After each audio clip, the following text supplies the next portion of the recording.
avec un grand plaisir que je vous retrouve pour ce message de 10 minutes. La thématique pour aujourd'hui, j'ai besoin d'une parole. Peut-être avez-vous justement besoin d'une parole. Vous cherchez une parole de Dieu pour votre situation, pour les circonstances dans lesquelles vous vous trouvez, ou peut-être pour l'épreuve que vous traversez en ce moment. Mais j'aimerais vous dire, d'ailleurs, c'est une bonne nouvelle. C'est la parole de Dieu, la Bible qui nous dit « Cherchez et vous trouverez, demandez et vous recevrez, frappez et l'on vous ouvrira ». On ne cherche jamais la présence de Dieu en vain. Je me souviens de nombreuses fois où je suis sorti de l'église, de nos rassemblements, de nos célébrations du dimanche, où une personne ou l'autre m'a accosté en disant « Mais j'avais prié pour ce culte, je m'étais préparé, j'avais demandé une parole et Dieu a répondu dans la communauté à ma question. Dieu a répondu, j'ai été réconforté, encouragé, consolé, j'ai reçu une réponse précise. » Voyez-vous, lorsque vous cherchez de tout votre cœur, lorsque vous vous préparez en allant à l'église de cette manière, Dieu a souvent une parole précise pour vous. Pour recevoir une parole, nous allons chercher cette parole, non pas n'importe où, mais là où elle se trouve. La parole de Dieu. La Bible, dans les 66 livres de la parole de Dieu, il y a l'inspiration du Saint-Esprit. Et si vous vous approchez de ce livre, si vous l'ouvrez, et si vous ouvrez votre cœur, Dieu saura toujours vous dire quelque chose. Parfois, je constate également que nous lisons cette parole de manière légère, voire superficielle, voire trop rapide.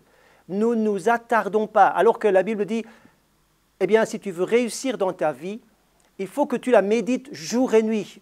Bien sûr que c'est une opération un peu difficile, jour et nuit. Cela veut dire il faut s'attarder, il faut la méditer, il faut s'y attarder, il faut donner le temps au temps pour que la parole puisse intégrer nos circonstances, notre vie, notre pensée, et nous marquer, nous façonner selon la pensée divine, selon le projet de Dieu. Donc, ne soyons pas trop rapides ni superficiels en lisant cette parole.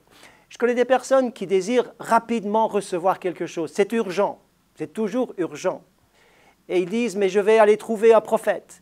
Je vais me brancher sur un site prophétique afin de recevoir des paroles. Mes amis, je crois que les ministères sont nécessaires. Je crois que les dons spirituels sont indispensables dans la marche de l'Église parce que Dieu veut parler, révéler sa pensée d'une manière précise au travers des dons spirituels tellement précieux que nous devons aussi rechercher. Et pourtant, combien de gens ont été abusés, manipulés et ont été égarés et séduits par ce genre de recherche superficielle et sans discernement. Mes amis, il y a un chemin étroit pour recevoir une parole précieuse que Dieu vous destine dans votre situation. Je lis avec vous dans le psaume 32 ce texte extraordinaire que je rappelle ici, où il est dit ceci, au psaume 32, verset 8. « Je t'instruirai, je te montrerai la voie que tu dois suivre. Je te conseillerai, j'aurai le regard sur toi. » Voyez-vous, c'est le Père Céleste qui vous parle de cette manière. Je te conseillerai, j'aurai le regard sur toi. Fais confiance, Dieu va conduire votre vie. Ésaïe 48, verset 17 dit ceci. « Ainsi parle l'Éternel, ton Rédempteur, le Saint d'Israël. Moi, l'Éternel, ton Dieu, je t'instruis pour ton bien, je te conduis dans la voie que tu dois suivre. » Rappelons ici quelques conseils de base. La première chose, aimer et désirer les valeurs suprêmes que donne la parole de Dieu. Le psaume 119, le psaume le plus long de la Bible, c'est une explication, c'est une démonstration, c'est un développement extraordinaire sur la valeur de la parole. Et le psalmiste va dire, je désire ta parole, j'aime ta parole plus que toute autre chose, comme si je trouvais un trésor. Je désire son instruction, je veux ses commandements, je veux ses enseignements, etc. Donc, il y a ce désir et cet amour pour la parole. C'est la première chose que je voudrais vous transmettre. Aimer la parole. La deuxième chose, faites silence et désencombrez, vous avez bien entendu, désencombrez votre pensée, votre agenda et votre téléphone peut-être. Éloignez ces choses pour rester uniquement centré sur Dieu et sur sa parole, pour qu'il puisse vous parler dans le silence. Dans le silence. Ouvrez donc cette parole et lisez. Et relisez encore, méditez cette thématique.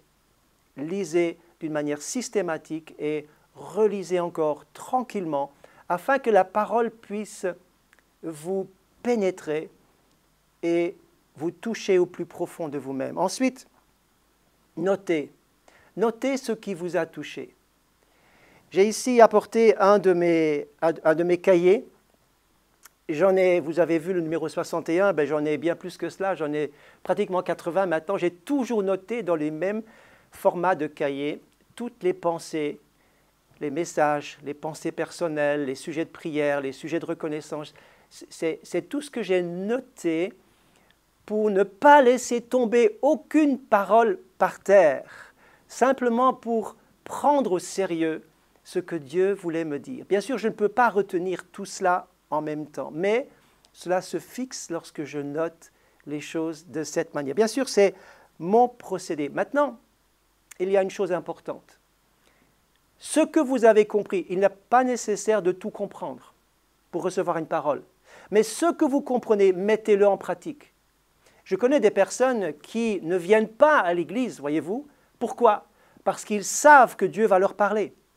Et ils n'ont pas envie de l'entendre, ni de mettre en application ce que Dieu va leur dire. Ils préfèrent rester dans l'ignorance. Ne soyez pas de ceux-là. Mais utilisez la parole, prenez-la, ne laissez tomber à terre aucune de ces paroles précieuses. Et surtout, appliquez avec obéissance la parole de Dieu. Et c'est là que la bénédiction viendra. C'est là que la transformation viendra. C'est là que les choses vont commencer à bouger. C'est là que vous verrez les miracles divins se produire. Magnifique. Et puis, je terminerai en disant ceci. Et si après toutes ces bonnes conditions, ces bons conseils, vous ne recevez quand même aucune parole, eh bien, j'aimerais vous dire, Dieu ne vous a pas oublié pour autant. Parfois, il nous demande simplement de poursuivre notre route dans la foi. Parfois, il nous demande simplement d'avancer avec ce que nous avons déjà compris, ce que nous avons déjà reçu. Et pour cela, il nous donne la paix. Nous n'avons pas besoin de recevoir continuellement de nouvelles paroles, mais marche dans la foi, dans la confiance, dans la paix, en sachant que le regard du Père est sur toi. Je te conseillerai, j'aurai le regard sur toi. Je t'instruirai. Je prends soin de toi. Il y a tellement de textes qui nous rassurent que Dieu prend soin de nous et il nous dirige dans ses voies préparées d'avance pour chacun et chacune d'entre nous. Donc si vous ne recevez pas toujours, simplement avancez dans la paix, dans ce que vous avez déjà compris. Pour finir, parfois une parole serait bonne et nécessaire, mais plus important encore qu'une parole pour la situation précise dans laquelle je me trouve, c'est de recevoir des convictions pour avancer. Des convictions pour bâtir les fondements de sa vie, des convictions pour s'engager, des convictions pour façonner sa vie selon le plan de Dieu. Et pour avoir des convictions, mes amis, il nous faut lire la parole de Dieu d'une manière suivie, systématique, afin que les convictions nous prennent place en nous, prennent une assise et façonnent le fondement sur lequel nous allons bâtir notre vie. Avec ces bons conseils, j'espère pouvoir vous aider, vous encourager à avancer dans votre chemin. Le Seigneur vous aime. Donnez-lui votre vie, si vous ne l'avez pas encore fait, aujourd'hui même, et il vous promet de prendre soin de vous diriger dans ses voies, car il est bon, il est merveilleux, il est toujours fidèle. et je me réjouis de vous retrouver donc une prochaine fois. Merci de m'avoir suivi, que Dieu vous bénisse. À bientôt.